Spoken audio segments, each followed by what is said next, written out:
So it's a bit of a chat, a bit of a gratitude ramble with a little undercurrent of slime noises because of how pleasing I find the sound.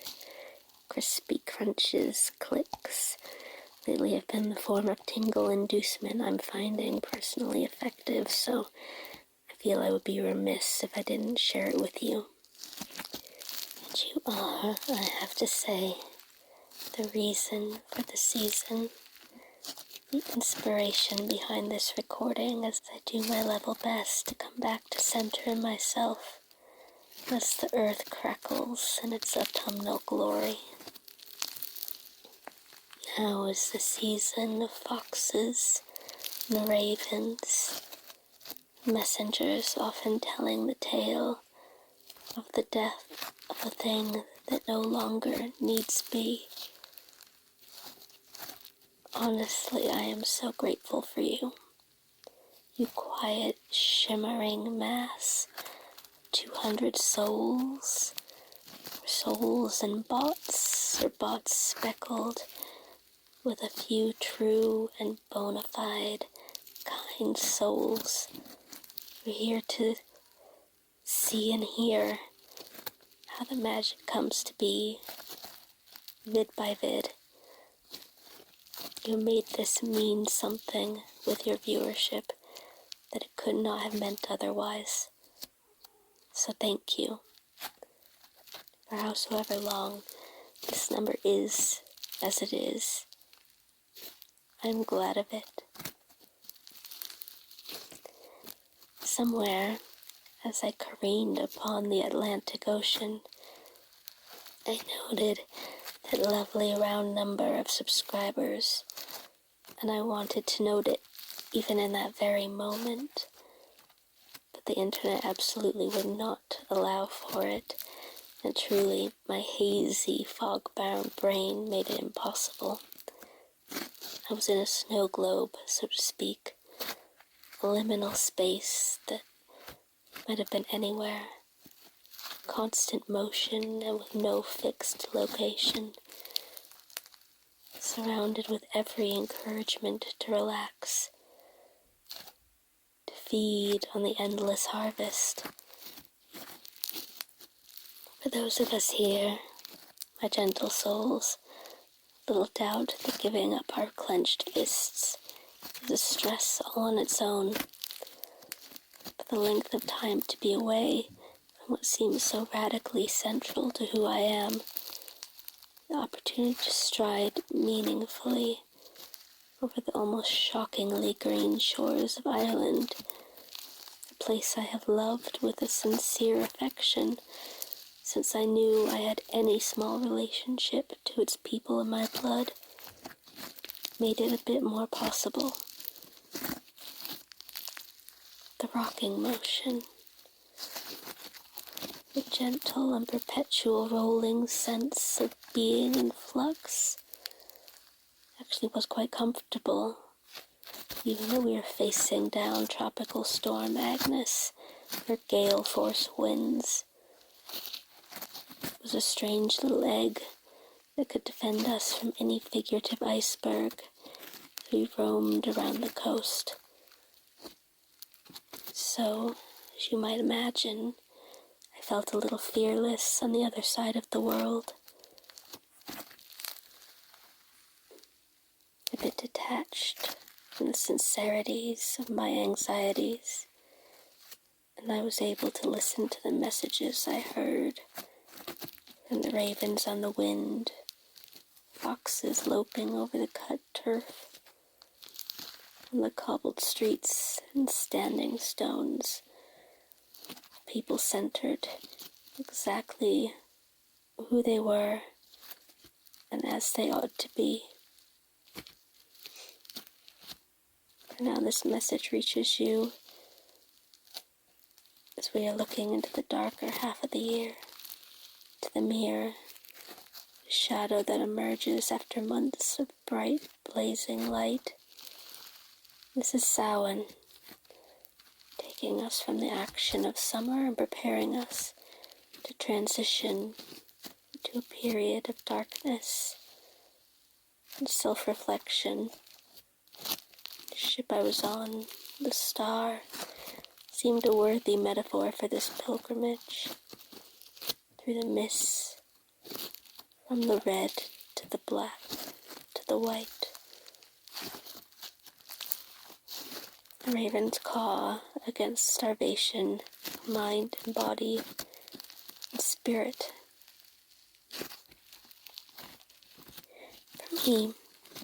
For me, for my heart, I felt and feel a certain desire for boldness, for speaking my mind, for not loudly, but with less lacy truth, without fear of what may or may not follow in the wake of my words. Why not light my heart with warm thoughts? Make a lantern of my skull and let the spirit rise to my eyes. Make a torch to illuminate the lonely nights ahead. As the ravens and foxes cross your path, what do they tell you about the winter? What have you to harvest, feed upon during the lean times? What is the hunger? Where is the fire that needs to be fed? This is the thinking I like to think. I was thinking in the background of cherry scones and rich Guinness-infused stews, the most glorious cheese one has ever deigned to slip down their gullet. I heard a story, but I had to get quiet, peaceful, and gentle to hear. It's a story of a place found living in the water and the roots and the fresh air.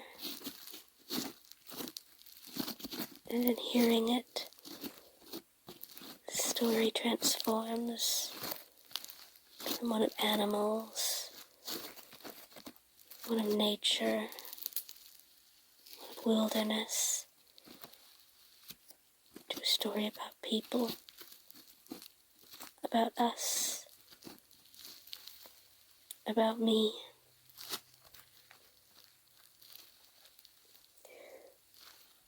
Our nomad's ways of passing through seem to collect little fragments, little prisms of narrative, mythology, through which to see our own lives, our own stories. The condo I live in is covered now in this mental stained glass, and color and light painted everything new. I am the person who now. I am the creature who does. I am the eyes who have seen such beauty. So why should I settle for less? Why come home and put on the old hurts? Why should I try to believe silly old thoughts I had about loneliness? What can and cannot be endured? But when I see that everything I see holds magic, everything, magic of going is met, the magic of returning, changed by what you have seen. I have set a kettle now. I'm going to make a soup. Recall how lovely it is to have left the harbor of my life, taken up new ways, seen the other side of a moon, drank from other seas entirely, constants and variables, but it is getting late now for all our thinking and stratagems. We are all just foxes and ravens, animals seeking warmth, sating the whimpers in our bellies. We try and make sense of it all. Sometimes the answer is to let the thinking give way to some sleep. Curl up with the soft blanket. Let your mind roam. Let it all go quiet and fallow and still. You are safe on every sea, secure in every storm. You're loved. Tomorrow begins a beautiful new adventure.